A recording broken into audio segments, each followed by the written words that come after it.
എല്ലാവർക്കും എൻ്റെ ക്രിസ്തീയ വന്ദനം. വീണ്ടും ഒരു സബ്ജക്റ്റുമായിട്ട് ഒരുമിച്ച് നിങ്ങളോടൊത്ത് ഞാൻ ആയിരിക്കുകയാണ്. ഈ ചാനൽ കാണുകയും സബ്സ്ക്രൈബ് ചെയ്യുകയും ചെയ്തിട്ടുള്ള എല്ലാവർക്കും ഒരിക്കൽ കൂടി എൻ്റെ സ്നേഹവന്ദനം ഞാൻ പറയുന്നു. നമ്മൾ എത്തിയിരിക്കുന്ന ഒരു അവസാന കാലത്താണ്. പ്രത്യേകിച്ച് നമ്മുടെ ഈ ചാനലിൽ കൂടെ തന്നെ ഒരു അന്ത്യകാല യുദ്ധങ്ങളെക്കുറിച്ചും അതിൻ്റെ പരമ്പര എപ്പിസോഡുകളെല്ലാം വ്യാഴാഴ്ചയും ഉച്ചയ്ക്ക് 1 മണിക്ക് നമ്മൾ ബ്രോഡ്കാസ്റ്റ് ചെയ്തുകൊണ്ടിരിക്കുകയാണ്. അതിൻ്റെ 12ാമത്തെ എപ്പിസോഡ് കഴിഞ്ഞ വ്യാഴാഴ്ച വന്നിരുന്നു. അടുത്ത വ്യാഴാഴ്ച എൻ്റെ 13, 14 ആ സബ്ജക്റ്റിൽ നമ്മൾ 3-ാം ലോകമഹായുദ്ധം വരെ പോയി. അത് കഴിഞ്ഞ് 1000 ആണ്ട് വാഴ്ച ഈ സബ്ജക്റ്റ്, അത് കഴിഞ്ഞ് അവസാനം നിത്യമായ വാഴ്ച എന്നുള്ള സബ്ജക്റ്റുകളാണ് ഉൾപ്പെടുത്തുന്നത്. താല്പര്യമുള്ളവരത് കാണുന്നു. അത് നിങ്ങൾ ഷെയർ ചെയ്യുകയൂടെ ചെയ്യണമേ എന്ന് അപേക്ഷിക്കുന്നു. കാരണം അന്ത്യകാലമാകുന്ന ഈ സമയത്ത് പ്രത്യേകിച്ച് മുൻപന്തിയിൽ നിൽക്കുന്ന വേർപെട്ട സഭകളെന്ന് പറയുന്ന സഭകളിൽ പോലും വചന പഠനമോ ബൈബിൾ ക്ലാസ്സുകളോ ഇല്ലാതെ അനുഗ്രഹത്തിൻ്റെ ഉപദേശങ്ങൾ മാത്രമായിട്ട് സഭകൾ മുൻപോട്ട് പോകുമ്പോൾ ജനത്തിന് ഇങ്ങനെയുള്ള ആഴമായ വചനം പഠിപ്പിക്കുന്ന ചാനലുകൾ ആശ്രയിച്ചെങ്കിലേ ഇനി നിലനിൽക്കാൻ പറ്റുകയുള്ളൂ. എന്നെ പലരും ഫോൺ ചെയ്ത് ഈ കാര്യങ്ങൾ സംസാരിക്കുന്നുണ്ട്. ഇന്നത്തെ എൻ്റെ വിഷയം നിഴലും പൊരുളുമെന്ന് പറയുന്ന ഒരു സബ്ജക്റ്റാണ്. ആദിമകാലത്തെ പിതാക്കന്മാർ നിഴലും പൊരുളും എന്നൊരു വിഷയം നമ്മളെ പഠിപ്പിച്ചിരുന്നു. എന്നാൽ ഈ കാലഘട്ടത്തിൽ പ്രത്യേകിച്ച് ന്യൂ ജനറേഷൻ ചർച്ചുകൾ കൂടുതലായി മുളച്ചു വരുന്നത് കൊണ്ടും അധികം പഠിക്കാതെ ദൈവവചനത്തിൽ അധികം ആഴങ്ങളിലൊന്നും മെനക്കെടാതെ തന്നെ യേശുക്രിസ്തുവിൽ കൂടി ഒരു രക്ഷ കിട്ടുകയും അതിൽ കൂടി അനുഗ്രഹങ്ങൾ കിട്ടുകയും ചെയ്യുന്ന ഒരു പഠിപ്പീരാണ് ഈ കാലങ്ങളിൽ കൂടുതലായി നടക്കുന്നത്. മനുഷ്യൻ്റെ ഉള്ളിൽ കയറിയിരിക്കുന്ന 2-3 ആശയങ്ങളുണ്ട്. അവന് എപ്പോഴും ഒരു മനുഷ്യൻ്റെ ആഗ്രഹമാണ്, മോസ്റ്റ്ലി അവനെപ്പോഴും ഉയർന്നു പോകണം, മറ്റുള്ളവരെക്കാൾ ഉയർന്ന പദവിയിലെത്തണം. രണ്ടാമത്തെ അവൻ്റെ ആഗ്രഹമാണ് ധനം സമ്പാദിക്കണം, അല്ലെങ്കിൽ ഇങ്ങോട്ട് കിട്ടണം, എനിക്ക് കിട്ടിക്കൊണ്ടേ ഇരിക്കണം എന്നുള്ളതാണ് രണ്ടാമത്തെ അവൻ്റെ ആഗ്രഹം. ഞാൻ പറഞ്ഞ ഇങ്ങനെ ചില കാര്യങ്ങൾ ഇവരുടെ മനുഷ്യൻ്റെ ഉള്ളിൽ പിശാച് കയറ്റിയിട്ടുണ്ട്. ഇത് വന്നിരിക്കുന്നത് പിശാചിൽ നിന്നാണ്. എസെക്കിയേൽ പ്രവചനം 28-ാം അധ്യായത്തിൽ ലൂസിഫറിനെ കുറിച്ച് പറയുമ്പോൾ പിശാചിൻ്റെ വീഴ്ചയ്ക്കുള്ള പ്രധാന 4 കാരണങ്ങൾ എസെക്കിയേൽ 28-ന്റെ 16-ലാണ് കാണുന്നത്. 4 കാര്യങ്ങളിലാണ് ഈ പിശാച് നിഗളിക്കുന്നത്. അതിലൊന്ന് പ്രധാനമാണ് സൗന്ദര്യം, 2 അവൻ്റെ ട്രേഡിങ് ബിസിനസ്, 3 അവൻ്റെ പ്രഭ, 4 അവൻ്റെ ജ്ഞാനം. കുറച്ച് ആഴമായ നോളജുള്ള ആളാണെങ്കിൽ അതിൻ്റെ ഒരു അഹങ്കാരം മനുഷ്യനിൽ കയറുന്നു. കുറച്ച് സൗന്ദര്യവും അല്ലെങ്കിൽ അവനൊരു ഏതാണ്ടൊരാളാണെന്ന് കുറച്ച് ജ്ഞാനമോ വചനമോ അല്ലെങ്കിൽ എന്തെങ്കിലും ഉള്ളപ്പോഴാണ് നമ്മൾ ഈ റെവറൻറ്റും ഡോക്ടറേറ്റും ഒക്കെ എടുത്തുള്ള പേര് വെച്ച് ഞാൻ വലിയ പാസ്റ്ററാണെന്നുള്ളൊരു അല്ലെങ്കിൽ ഞാൻ വേണ്ട ആളാണെന്നുള്ളത് കാണിക്കുന്നത്. 3-ാമത്തേതാണ് ട്രേഡിങ്, വ്യാപാരം എന്ന് പറഞ്ഞാൽ പണം. ഇത് ഞാൻ എൻ്റെ സാത്താനും അവൻ്റെ വിഷയമെന്നുള്ള സബ്ജക്റ്റിൽ എടുത്തിട്ടുണ്ട്. യൂട്യൂബിൽ കിടപ്പുണ്ട്. ഇറ്റ് ഈസ് ഡൺ എന്ന പ്രോഗ്രാമിനിടയ്ക്ക് ഈ സബ്ജക്റ്റുകൾ കിടപ്പുണ്ട്. അപ്പോൾ ഇതാണ് മനുഷ്യൻ്റെ ഉള്ളിൽ സാധാരണ എല്ലാ ദൈവമക്കളിൽ പോലും ഇപ്പോൾ പിശാച് പ്രചരിപ്പിച്ചുകൊണ്ടും അല്ലെങ്കിൽ അവരുടെ ഉള്ളിലേക്ക് ആഴത്തിൽ വേര് ഉറപ്പിച്ചും കൊടുക്കുന്ന ആശയങ്ങളാണ് പണം സമ്പാദിക്കാനുള്ള ഒരു ടെൻഡൻസി, അതുപോലെ തന്നെ ജ്ഞാനിയാണെന്നുള്ള ഒരു അഹംഭാവം, അവൻ്റെ സൗന്ദര്യം വർദ്ധിപ്പിക്കുക.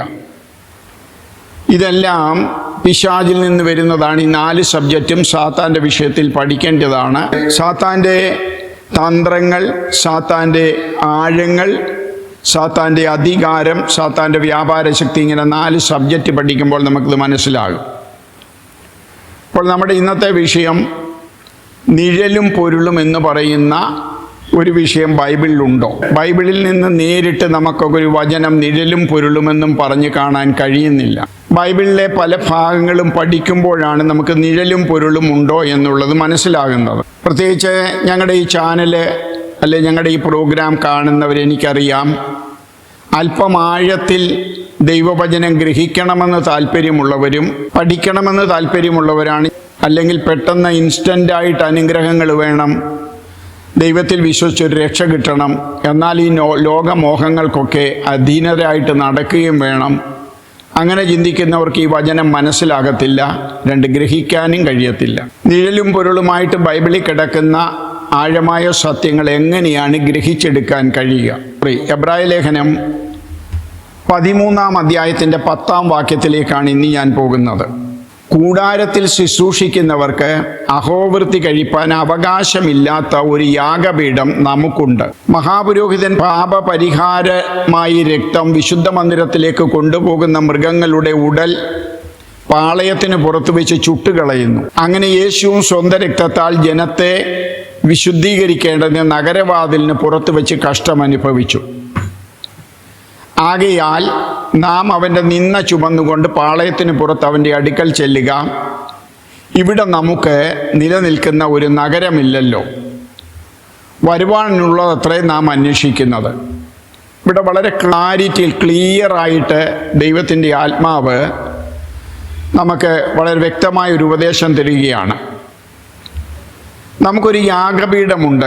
10-ാം വാക്യം, കൂടാരത്തിൽ ശുശ്രൂഷിക്കുന്നവർക്ക് അഹോവൃത്തി കഴിപ്പാൻ. ഇത് പഴയ നിയമകാലത്തെ സമാഗമന കൂടാരത്തിലെ പുരോഹിതന്മാരെ കൂടി ഉദ്ദേശിച്ചാണ് പറയുന്നത്. പക്ഷേ ശ്രദ്ധിച്ചോണം, അഹോവൃത്തി കഴിപ്പാൻ അവകാശമില്ലാത്ത ഒരു യാഗപീഠം നമുക്കുണ്ട്. അത് നമുക്കുണ്ടെന്നാണ് പൗലോസ് പറയുന്നത്. കൂടാരത്തിൽ, പഴയ നിയമത്തിലെ കൂടാരത്തിലാണ് ശുശ്രൂഷിക്കുന്നവർക്ക് അങ്ങനെ ഒരു യാഗപീഠം നമുക്കുണ്ടെന്നാണ് പറയുന്നത്. ഇത് പഴയ നിയമത്തെയും പുതിയ നിയമത്തെയും കൂടെ നിഴലും പൊരുളും കൂടെ ചേർക്കുകയാണ്. അപ്പം യാഗപീഠം നമുക്കുണ്ട് എന്ന് വെച്ചാൽ പുതിയ നിയമത്തിലെ വിശ്വാസികൾക്കുണ്ട്. എബ്രായ ലേഖനർക്ക് എഴുതുമ്പോഴാണല്ലോ ഇത് പറയുന്നത് നമുക്കുണ്ട്. അപ്പം നമ്മൾ പുതിയ നിയമത്തിലെ വിശ്വാസികളാണ്. എന്നിട്ട് പൗലോസ് അപ്പോസ്തലൻ നമ്മളെ പഠിപ്പിക്കുകയാണ്, മഹാപുരോഹിതൻ പാപപരിഹാര രക്തം വിശുദ്ധ മന്ദിരത്തിലേക്ക് കൊണ്ടുപോകുന്ന മൃഗങ്ങളുടെ ഉടൽ പാളയത്തിന് പുറത്തു വെച്ച് ചുട്ടുകളയുന്നു. അങ്ങനെ യേശു, ഇവിടെയാണ് മനസ്സിലാക്കേണ്ടത്, അങ്ങനെ യേശു എങ്ങനെ പാളയത്തിന് പുറത്തു കൊണ്ടുപോയി ഒരു പാപയാഗ മൃഗത്തിൻ്റെ ചാണകമുടല്, തോല്, കുളമ്പ് എല്ലാം പാളയത്തിന് പുറത്ത്, സമാഗമന കൂടാരത്തിൻ്റെ പാളയത്തിന് പുറത്ത് വടക്ക് ഭാഗത്ത് വെച്ച് ചുട്ടുകളയണമെന്നൊരു നിയമമുണ്ട് ലേവ്യ പുസ്തകത്തിൽ. ആ ഭാഗത്തെ എടുത്തു കാണിച്ചിട്ടാണ് പരിശുദ്ധാത്മാവ് നമുക്ക് വെളിപ്പെടുത്തി തരുന്നത്. അങ്ങനെ യേശുവും എങ്ങനെ പാപയാഗമൃഗത്തെ, ആ യാഗമൃഗത്തെ അറുത്തതുപോലെ അതിൻ്റെ തോല്, മാംസം, എല്ല്, ചാണകം, കുളമ്പ് ഇങ്ങനെയുള്ള വസ്തുക്കളെല്ലാം പാളയത്തിന് പുറത്ത് വടക്ക് ഭാഗത്ത് കൊണ്ടുപോയി ചുടണം. അങ്ങനെ ഒരു വ്യവസ്ഥ ലേവ്യ പുസ്തകത്തിലുണ്ട്. ഇവിടെയാണ് നിഴലും പൊരുളും പറയുന്നത്. ആ നിഴല് ഇവിടെ പൊരുളായി. ഇവിടെ ക്ലിയറായിട്ട് പറയാവുന്നത്, അങ്ങനെ യേശുവും സ്വന്തം രക്തത്താൽ ജനത്തെ വിശുദ്ധീകരിക്കേണ്ടതിന് നഗരവാതിലിന് പുറത്ത് വെച്ച് കഷ്ടം അനുഭവിച്ചു. എന്ന് വെച്ചാൽ യെരുശലേമിൻ്റെ വടക്കു ഭാഗത്തുള്ള ഗോൽഗോത്തയിൽ കൊണ്ടുപോയി യേശുവിനെ ക്രൂശീകരിച്ചു. എത്ര ശ്രേഷ്ഠകരമായ ഒരു കണക്ഷനാണ് പരിശുദ്ധാത്മാവ് നമുക്ക് തന്നിരിക്കുന്നത്. ലേവ്യ പുസ്തകത്തിലേക്ക് നമ്മൾ പോകുമ്പോൾ, ലേവ്യ പുസ്തകം 16-ാം അധ്യായം അതിൻ്റെ 3-ാം വാക്യം, പാപയാഗത്തിനൊരു കാളക്കിടാവിനോടും ഹോമയാഗത്തിനൊരു ആട്ടുകോട്ടിനോടും കൂടി അഹരോൻ വിശുദ്ധ മന്ദിരത്തിൽ കടക്കണം.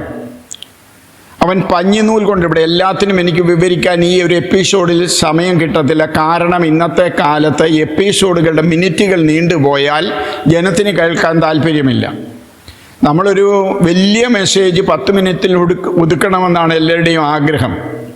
പക്ഷേ അതിങ്ങനെ വിവരിച്ചു വരുമ്പോൾ സമയം പോകുന്നു. ഇപ്പം ഈ പഞ്ഞിനൂലങ്കി ധരിച്ചുകൊണ്ട് വേണം ഇവർ പാപയാഗത്തിൻ്റെ മൃഗത്തിന് പോകാൻ. ഈ പുരോഹിതൻ പുതിയ നിയമത്തിൽ വരുമ്പോൾ എല്ലാവരും പറഞ്ഞ് വാക്യം വായിക്കുമെന്നല്ലാതെ ആരും അതിൻ്റെ അർത്ഥം ഗ്രഹിക്കുന്നില്ല. നാം രാജകീയ പുരോഹിത വർഗമാണ് നാം. അപ്പോൾ നമ്മളും ഈ പഞ്ഞിനൂലിൻ്റെ പൊരുളിലേക്ക് വരണം. അവൻ പഞ്ഞിനൂൽ കൊണ്ട് വിശുദ്ധമായി അങ്കി ധരിച്ച് ദേഹത്തിൽ പഞ്ഞിനൂലിൻ്റെ കാൽച്ചട്ടയിട്ട് പഞ്ഞിനൂൽ കൊണ്ട് നടുക്കെട്ട് കെട്ടി പഞ്ഞിനൂലിൻ്റെ മുടിയും വെക്കണം. എല്ലാം പഞ്ഞിനൂലാണ്. അവിടെ പഞ്ഞിനൂലെന്ന് പറഞ്ഞാൽ താഴ്മ, വിനയം, മാർദ്ദവം. എൻ്റെ സമാഗമന കൂടാര ക്ലാസ്സിൽ ആ നൂലുകളെക്കുറിച്ചുള്ള വർണ്ണനയിൽ ആ ഭാഗം നമുക്ക് കാണാം. അവൻ ഇസ്രായേൽ മക്കളുടെ സഭയുടെ പക്കൽ നിന്നും പാപയാഗത്തിന് 2 കോലാട്ടുകൊറ്റനെയും ഹോമയാഗത്തിൻ്റെ ആട്ടുകൊറ്റനെയും വാങ്ങണം.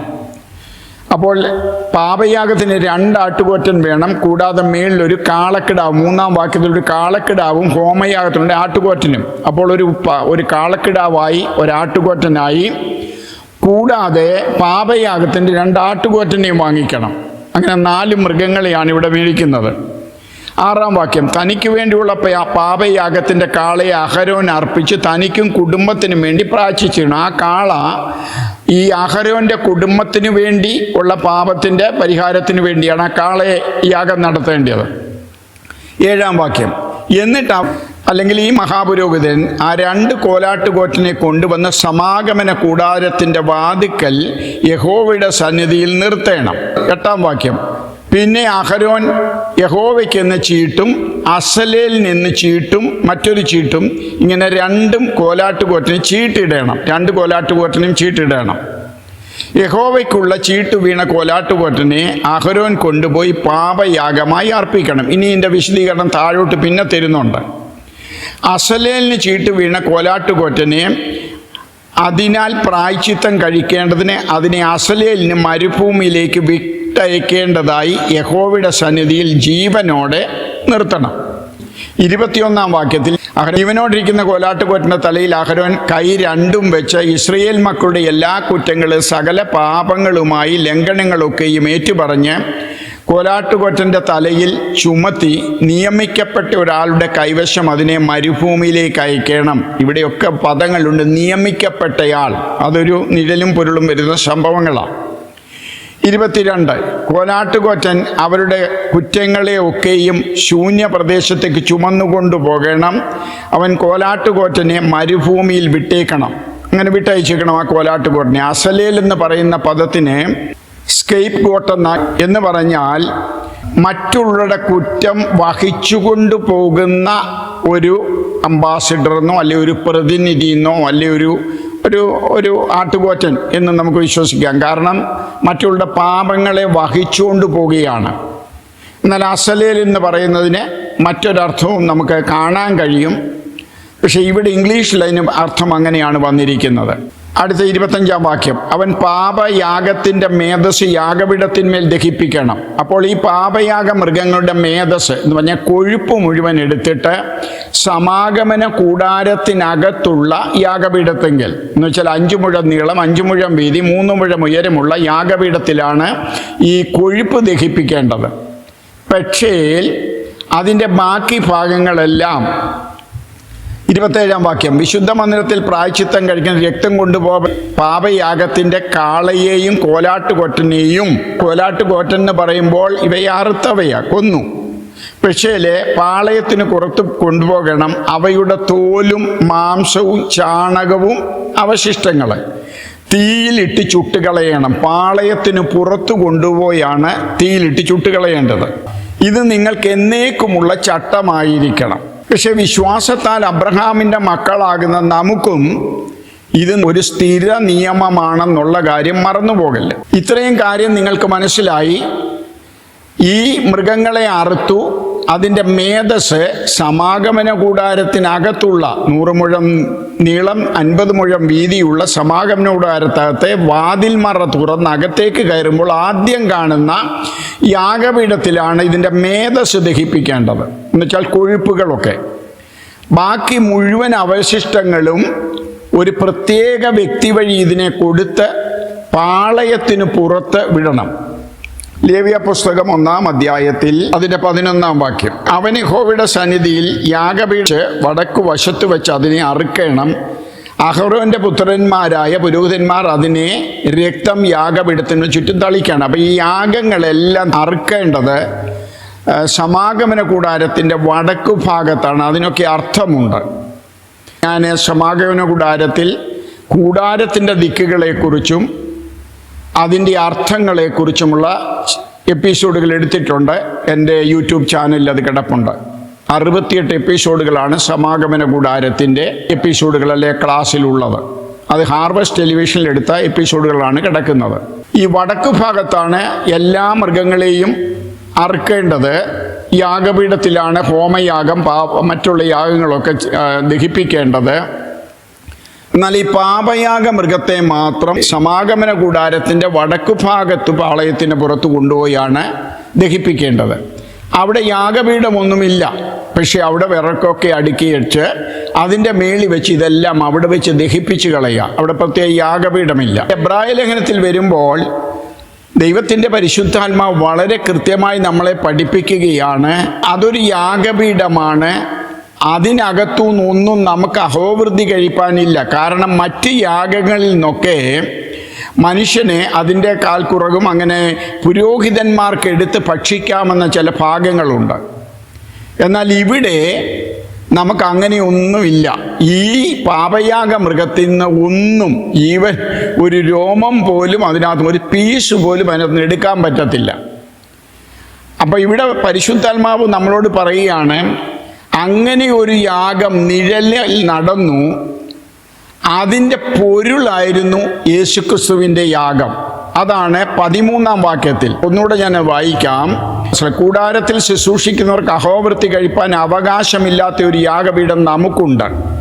മഹാപുരോഹിതൻ പാപ പരിഹാര രക്തം വിശുദ്ധ മന്ദിരത്തിലേക്ക് കൊണ്ടുപോകുന്ന മൃഗങ്ങളുടെ ഉടൽ പാളയത്തിന് പുറത്ത് വെച്ച് ചുട്ടുകളയുന്നു. അപ്പോൾ ഈ പാപയാഗ മൃഗത്തിൻ്റെ ഉടൽ പാളയത്തിന് പുറത്ത് വെച്ച് ചുട്ടുകളയുന്നു. അതാണ് നമ്മൾ ലേവ്യ പുസ്തകത്തിൽ 16-ാം അധ്യായത്തിൽ നമ്മൾ വായിച്ചത്. ലേവ്യ 16:3 മുതൽ അങ്ങ് താഴോട്ട് നമ്മൾ ആ അധ്യായം മുഴുവൻ വായിക്കുന്നത് നല്ലതാണ്. അപ്പോൾ അവിടെ നമുക്ക് ക്ലാരിറ്റിയിൽ മനസ്സിലാവും ഇതെങ്ങനെയാണ് നടക്കുന്നതെന്ന്. എന്നിട്ടാണ് പറഞ്ഞത് 12-ാം വാക്യത്തിൽ പാളയത്തിനെ കുറിച്ച് ചുട്ടുകളയുന്നു. അങ്ങനെ യേശുവും എങ്ങനെ? പഴയ നിയമത്തിൽ പാപയാഗ മൃഗത്തെ അറുത്തിട്ട് ആ പാപയാഗത്തിൻ്റെ ഉടല്, അതിൻ്റെ തോല്, മാംസമെല്ലാം സമാഗമന കൂടാരത്തിൻ്റെ വടക്കു ഭാഗത്ത് പാളയത്തിന് പുറത്ത് വെച്ച് ചുട്ടുകളഞ്ഞതുപോലെ അങ്ങനെ യേശുവും സ്വന്തം രക്തത്താൽ, പാപയാഗമായെന്നർത്ഥം യേശു, അങ്ങനെ സ്വന്തം രക്തം നമുക്ക് വേണ്ടി ചൊരിഞ്ഞ് ജനത്തെ ശുദ്ധീകരിക്കേണ്ടതല്ലേ വിശുദ്ധീകരിക്കേണ്ടതിന് നഗരവാതിലിന് പുറത്തു വെച്ച് കഷ്ടമനുഭവിച്ചു. ഞാൻ യേശുവിൻ്റെ ക്രൂശീകരണത്തെക്കുറിച്ചുള്ള, അല്ലെങ്കിൽ അന്ന് യേശു പോയ ചാർട്ട് ഞാൻ എൻ്റെ ബൈബിളിൽ വരച്ച് വർഷങ്ങളായിട്ട് വെച്ചിരിക്കുന്ന ഒരു ചാർട്ട് നിങ്ങൾക്ക് ഇട്ടുതരാം. യേശു ഗെത്സമനത്തോട്ടത്തിൽ പ്രാർത്ഥിക്കാൻ പോയി. ഗെത്സമന തോട്ടമെന്ന് പറയുന്ന ഏതാണ്ട് യെരുശലേമിൻ്റെ കിഴക്ക് ഭാഗത്താണ്, അന്നത്തെ യെരുശലേമിൻ്റെ കിഴക്ക് ഭാഗത്താണ്. യേശുവിനെ അവിടുന്നും 5 കോടതികളിലാണ് കൊണ്ടുപോകുന്നത്. തെക്കോവ വാതിൽ വഴിയാണ് യേശുവിനെ അകത്തേക്ക് കടക്കുന്നത്. അവിടുന്ന് നേരെ പോകുന്നത് ഹൈപ്രീസ്റ്റിൻ്റെ ഭവനത്തിലേക്കാണ്, പാലസിലേക്കാണ്. അവിടുത്തെ വിസ്താരമൊക്കെ കഴിഞ്ഞിട്ട് യേശുവിനെ അന്ന് തന്നെ കയ്യഫാവിൻ്റെ അരികിലേക്ക് കൊണ്ടുപോകുക. ഞാൻ തന്നെ വരച്ച ഒരു 35-40 വർഷം മുൻപ് വരച്ച ചാർട്ടാണിത്. കയ്യഫാവിൻ്റെ അവിടെ നിന്നും വീണ്ടും യേശുവിനെ കൊണ്ടുപോകുന്നത് പീലാത്തോസിൻ്റെ അരമനയിലേക്കാണ്. അത് പടിഞ്ഞാറ് ഭാഗത്തായി, യെരുശലേമിൻ്റെ പടിഞ്ഞാറ് ഭാഗത്തായിട്ട്. അതുപോലെ ഹേരോദാവിൻ്റെ പാലസും അതിനോട് ചേർന്നാണ്. അങ്ങനെ പീലാത്തോസിൻ്റെ ഭവനത്തിലേക്ക് അവിടേക്ക് കൊണ്ടുപോകുന്നു. അവിടുന്ന് അടുത്തു തന്നെയുള്ള ഹേരോദാവിൻ്റെ അവിടേക്ക് വിടുകയാണ്. ഹേരോദാവും പീലാത്തോസും കൂടി ആ കാലത്തിൽ ഒരല്പ ശത്രുതയൊക്കെ ഉണ്ടായിരുന്നുകൊണ്ടൊന്ന് സ്നേഹത്തിലാകാൻ വേണ്ടി പീലാത്തോസ് അതുകൊണ്ടാണ് അങ്ങോട്ട് വിട്ടതെന്ന് നമ്മൾ വായിക്കുന്നുണ്ട്. അങ്ങനെ ഹേരോദാവിൻ്റെ പാലസിൽ നിന്നും വിസ്താരം കഴിഞ്ഞ് അവിടെ വെച്ച് ഒരു കുറ്റം കണ്ടെത്താൻ കഴിയാഞ്ഞതുകൊണ്ട് വീണ്ടും ഹേരോദാവ് പീലാത്തോസിൻ്റെ അരികിലേക്ക് മടക്കി വരികയാണ്. അങ്ങനെയാണ് 5 കോടതികൾ ശിക്ഷിച്ചെന്ന് പറയുന്നത്. സാധാരണ ലോകത്തിൽ ഒരിടത്തും, ഈവൻ ഇന്ത്യയിൽ പോലും 5 കോടതികളുടെ വിധികളില്ല. നമുക്കൊക്കെ ഒരു 3 കോടതികളേ ഉള്ളൂ. അത് സുപ്രീം കോടതി വരെ എത്തും. അതോടുകൂടി വിധി വിൽക്കുവാനും കഴിയും. ഓക്കെ, ഇനി 5 ഉണ്ടെന്നിരിക്കട്ടെ, 7 ഉണ്ടെന്നിരിക്കട്ടെ, അതൊക്കെ ഓരോ രാജ്യങ്ങളുടെ നിയമമായിരിക്കാം. യേശുവിനെ വീണ്ടും യഹൂദന്മാർക്ക് ക്രൂശിക്കാൻ വിട്ടുകൊടുക്കുന്ന പീലാത്തോസ് വിട്ടുകൊടുത്ത് കഴിയുമ്പോൾ യേശുവിനെ ഇവരെല്ലാം കൂടെ കളിയാക്കി ജയ വിളിച്ച് മുൾക്കിരീടം ധരിപ്പിച്ച് ഒരു വലിയ പച്ച പൈൻമര കുരിശെടുത്ത് തലയിൽ കൊടുത്തിട്ട് ക്രൂശിക്കാൻ വേണ്ടി കൊണ്ടുപോവുകയാണ്. അങ്ങനെ കൊണ്ടുപോകുന്നത് ദമസ്കോസ് വാതിൽ വഴി യെരുശലേം പട്ടണത്തിൻ്റെ അല്ലെങ്കിൽ നഗരത്തിന് കോമ്പൗണ്ട് വഴി വെളി കൊണ്ടുപോവുകയാണ്. അവിടെയാണ് ഗോൽഗോത്തയ. ഈ യെരുശലേമിൻ്റെ ഇവിടെ ദിക്ക് ഞാൻ കൊടുത്തിട്ടുണ്ട്. ഇതാണ് വടക്ക് ദിക്ക്, ഇതാണ് കിഴക്ക്, ഇവിടെയാണ് തെക്ക്, ഇവിടെയാണ് പടിഞ്ഞാറ്. അങ്ങനെ വടക്ക് ഭാഗത്ത് ഗോൽഗോത്തയിൽ ക്രൂശിക്കപ്പെടുകയാണ്. അങ്ങനെ യേശുവും സ്വന്തം രക്തത്താൽ വിശുദ്ധീകരിക്കപ്പെടേണ്ട നഗരവാതിലിന് പുറത്ത് വെച്ച് കഷ്ടമനുഭവിച്ചു. എന്നിട്ട് പറയുന്ന വാക്കൂടെ ശ്രദ്ധിച്ചോണം. 13 ആകയാൽ നാം അവൻ്റെ നിന്ന ചുമന്നുകൊണ്ട് പാളയത്തിന് പുറത്ത് അവൻ്റെ അടുക്കൽ ചെല്ലുക. ആരുടെ? യേശുവിൻ്റെ അടുക്കൽ ചെല്ലുക. നമുക്ക് വേണ്ടി പാപയാഗമായ നിഴലിൽ എങ്ങനെ പാപയാഗം നടത്തിയോ അതിൻ്റെ പൊരുളായി യെരൂശലേമിനകത്ത് 5 കോടതികൾ വിസ്താരം കഴിഞ്ഞ് ദൈവപുത്രൻ കുറ്റക്കാരനല്ലെന്ന് കണ്ടെത്തിയിട്ട് നിരപരാധിയായ യേശുവിനെ ക്രൂശിക്കാൻ ഏൽപ്പിച്ചു കൊടുത്ത പീലാത്തോസിൻ്റെ അനുവാദത്തോടെ ദമസ്കോസ് വാതിൽ വഴി പുറത്തേക്ക് പോയി ഗോൽഗോത്തായിൽ യേശുവിനെ ക്രൂശിക്കുകയാണ്. ഇങ്ങനെയാണ് സംഭവം. അതുകൊണ്ട് നാം എന്ന് പറയുന്നുണ്ട്. ആദ്യം പറയുന്ന പൗലോസ് അപ്പോസ്തലൻ പറയുന്നത് നാം കൂടാരത്തിൽ ശുശ്രൂഷിക്കുന്ന അഹോവൃത്തി കഴിപ്പാൻ അവകാശമില്ലാത്ത ഒരു യാഗപീഠം നമുക്കുണ്ട്. അവർക്ക് അവിടെ അതിനകത്ത് ഈ പാപയാഗമൃഗത്തിൻ്റെ ഒന്നും കിട്ടത്തില്ലായിരുന്നു. നമുക്കുമില്ല ഈ ഒരു യാഗപീഠത്തെ. കാരണം ഗോൽഗോത്തായിൽ വന്ന് യേശു ബലിയായി. അതുകൊണ്ട് 13-ാം വാക്യത്തിൽ ആകയാൽ നാം ആ യേശുവിൻ്റെ നിന്ന ചുമന്നുകൊണ്ട് പാളയത്തിന് പുറത്ത് നിന്ന ചുമക്കണം. ഇവിടെയാണ് ന്യൂജൻ കുഞ്ഞുങ്ങളെ നിങ്ങൾ മനസ്സിലാക്കേണ്ടത്. നിന്ന ചുമക്കണം. കഷ്ടമുണ്ടോ? പ്രയാസമുണ്ടോ? പൗലോസിനെ യെരൂശലേം ദേവാലയത്തിന് വലിച്ചിഴച്ചുകൊണ്ടുപോയി. യെരൂശലേം ദേവാലയത്തിൽ നിന്നും നഗരവാതിലിന് പുറത്തേക്ക് പോണ എത്ര ഫർലോങ്ങോ എത്ര കിലോമീറ്ററോ ഉണ്ട്. ഒരു മനുഷ്യനെ കയ്യിൽ പിടിച്ച് വലിച്ചു കൊണ്ടുപോയാൽ അവൻ്റെ ശരീരത്തിൻ്റെ ഏതൊക്കെ ഭാഗത്തെ മാംസം പോകും, തൊലി പോകും, അവൻ്റെ വസ്ത്രം കീറും. കഷ്ടം സഹിക്കുവാനുള്ള വരം നിങ്ങൾക്ക് തന്നിരിക്കുന്നു. ഞങ്ങളൊക്കെ അനേക വടക്കേ ഇന്ത്യൻ രാജ്യങ്ങളിലും പല സ്റ്റേറ്റുകളിലും പോയി പ്രവർത്തിക്കുന്നവരാ, ആദിവാസികൾ ഏറിയകളിലൊക്കെ. അവിടെ ഒന്നും നമുക്കൊരു സുഖലോലുപത്വം കിട്ടത്തില്ല. ലോകപരമായി നോക്കിയാൽ കഷ്ടങ്ങളും പ്രയാസങ്ങളും നിന്ദകളും പരിഹാസങ്ങളും പ്രതികൂലങ്ങളും രോഗങ്ങളും ദുഃഖങ്ങളും ഒക്കെ അവിടെ ഉണ്ട്. ഇവർക്കൊക്കെ മലേറിയയും ജ്വരവും ഒക്കെ പിടിച്ചിട്ടുണ്ട്. അവരെയൊക്കെ പൗലോസ് പലയിടത്തും വിട്ടിട്ട് പോയിട്ടുണ്ട് രോഗം പിടിച്ചിട്ട്. അപ്പോൾ ആ കഷ്ടങ്ങളൊക്കെ അവർക്കുണ്ടായിരുന്നപ്പോൾ ഇപ്പം പഠിപ്പിക്കുന്നത് കഷ്ടമൊന്നുമില്ല, ചുമ്മാതിങ്ങ് വന്ന് യേശുവിനെ സ്വീകരിച്ചാൽ മതി, നിന്നെ അങ്ങ് അനുഗ്രഹിക്കും. പിശാചിൻ്റെ എത്ര വ്യത്യസ്തമായ പഠിപ്പീരാണ് പിശാചിവിടെ പഠിപ്പിക്കുന്നത്. ഭൂരിപക്ഷം ജനത്തെയും തെറ്റിലേക്ക് കൊണ്ടുപോവുക. ലേവ്യാപുസ്തകം 13-ാം അധ്യായം 46-ാം വാക്യം വായിച്ചാൽ ഈ പാളയത്തിന് പുറത്തു പോയി പാർക്കേണ്ടി കുറേ പേരുണ്ട്. പാളയത്തിനകത്ത് അവർക്ക് നിൽക്കാൻ പറ്റത്തില്ല. അത് ലേവ്യാപുസ്തകം 13:46 കുഷ്ഠരോഗികൾ പാളയത്തിന് പുറത്ത് ജീവിക്കണം. അവർ കുഷ്ഠം സൗഖ്യമായിട്ട് വന്ന് പുരോഹിതൻ്റെ ഇതിന് സർട്ടിഫിക്കറ്റ് മേടിച്ചെങ്കിലേ പാളയത്തിനകത്ത് ജീവിക്കാൻ പറ്റുകയുള്ളൂ. രണ്ടാമത് ലേവ്യാപുസ്തകം 24:14 വരുമ്പോൾ ദൈവദൂഷണം പറയുന്നവരും ദൈവത്തിനെതിരായി ജീവിക്കുന്നവരും എല്ലാം പാളയത്തിന് പുറത്താണ്. മൂന്നാമത് സംഖ്യാപുസ്തകം 13:35 ശബത്ത് ഇങ്ങനെയുള്ള ദൈവത്തിൻ്റെ പ്രമാണങ്ങൾ ലംഘിക്കുന്നവരെയും പാളയത്തിന് പുറത്താക്കണം. ഇപ്പോൾ അതൊന്നും നടക്കത്തില്ല. പണ്ട് പുരോഹിതന്മാരും ആദിമകാലത്തെ വേർപെട്ട ദൈവമക്കളുടെ ഇടയിലും അങ്ങനെയൊക്കെ തന്നെയായിരുന്നു. തെറ്റ് ചെയ്താൽ മുടക്കും മാറ്റി നിർത്തുകയൊക്കെ ചെയ്യും. ഇപ്പോൾ അതൊന്നും നടക്കത്തില്ല. ഓക്കെ, ഇപ്പോൾ ആ തെറ്റുകൾ ചെയ്യുന്നവനെ ന്യായീകരിക്കുകയുള്ളൂ ഇടയന്മാർ. അങ്ങനെയുള്ള സ്ഥാനത്താണ് യേശു പോയി യാഗമായെന്നർത്ഥം പാളയത്തിന് പുറത്തിൻ്റെ പൊരുളിലാണ് വന്നിരിക്കുന്നത്. കാരണം ഈ കുഷ്ഠമുള്ളവനെയും പാപത്തിൻ്റെതായ കുഷ്ഠമുള്ളവനെയും ദൈവത്തിൽ നിന്ന് അകന്നുപോയ നമ്മൾ മുടിയനായ പുത്രന് മോമനെ പേരിട്ട് വിളിക്കുന്ന ആ തെറ്റിപ്പോയ കുമാരൻ, അവനെ പോലുള്ളവനെയും ശബത്തിൽ അല്ലെങ്കിൽ നിയമം ലംഘിച്ച് പാപിയായി മുദ്ര കുത്തിയവനെയൊക്കെ സ്നേഹിച്ച് അവനകത്തേക്ക് വന്ന് പുരോഹിതനാകണം. പക്ഷെ വേറൊരു കാര്യമുണ്ട്, അത് ആ മർമ്മം എല്ലാവരും മറന്നുപോകും. പുരോഹിതനാകുമ്പോൾ നമ്മൾ പത്രോസിൻ്റെ ലേഖനത്തിൽ വായിക്കുന്ന 2-ാം അധ്യായത്തിൽ നാം രാജകീയ പുരോഹിത വർഗമാണ്. രാജകീയ പുരോഹിത വർഗമാകുന്നവർ പഞ്ഞിനൂലങ്കിയാണ് ധരിക്കേണ്ടതെന്നുള്ളതൂടെ പഠിപ്പിക്കണം. എന്ന് പറഞ്ഞാൽ അവർ താഴ്മയും വിനയവും മാർദ്ദവത്വവും സ്നേഹവും കരുണയും ഒക്കെ പ്രകടിപ്പിക്കുന്നവരായിരിക്കണം. ഇതാണ് നിഴലും പൊരുളും. ഇവിടെ 1-2 വാക്യങ്ങൾ കൂടെ വായിച്ചിട്ട് അവസാനിപ്പിക്കാം. എൻ്റെ ഈ മെസ്സേജ് കേൾക്കുന്ന എല്ലാവരും, നിങ്ങൾ ബൈബിളിനെ കുറിച്ച് ഒത്തിരി തെറ്റിദ്ധരിച്ചിട്ടുണ്ട്. ദൈവത്തെക്കുറിച്ചും തെറ്റിദ്ധരിച്ചേക്കുക. ഈ വാക്യം നിങ്ങളൊന്ന് വായിച്ചിട്ട് നിങ്ങൾ തന്നെ ചുമ്മാതെ വ്യാഖ്യാനിച്ചങ്ങ് പറയില്ല അങ്ങനൊന്നും അല്ല ഇങ്ങനൊന്നും അല്ലെന്നൊക്കെ. മത്തായി 13:13 ഞാൻ വായിക്കുകയാണ്.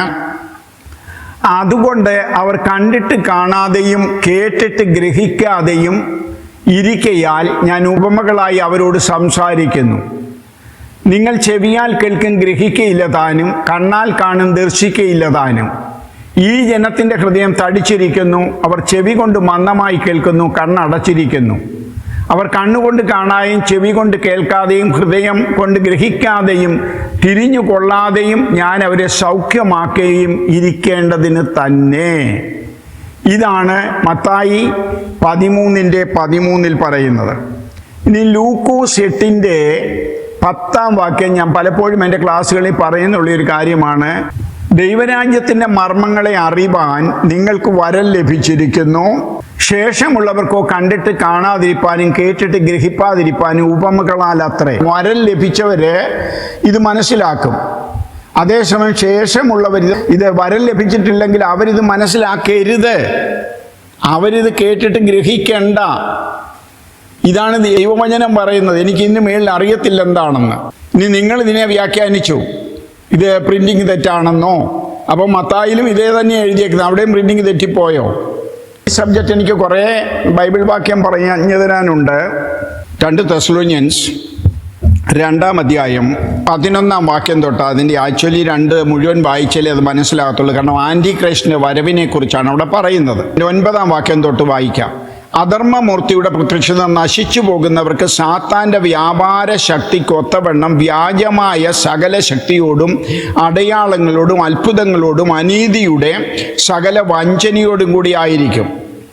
ഈ ആൻറ്റിക്രൈസ്റ്റിൻ്റെ പ്രഭാവം ഇപ്പോഴേ ഉണ്ട്. അധർമ്മത്തിൻ്റെ മർമ്മം ഇപ്പോഴേ വ്യാപരിക്കുന്നുണ്ട് എന്ന് AD 68 പൗലോസപ്പോസ്തലൻ എഴുതി വെച്ചിട്ടുണ്ട്. 68 മുമ്പേ തുടങ്ങിയതാണ് ഈ അധർമ്മത്തിൻ്റെ മർമ്മം, വ്യാപാരശക്തി.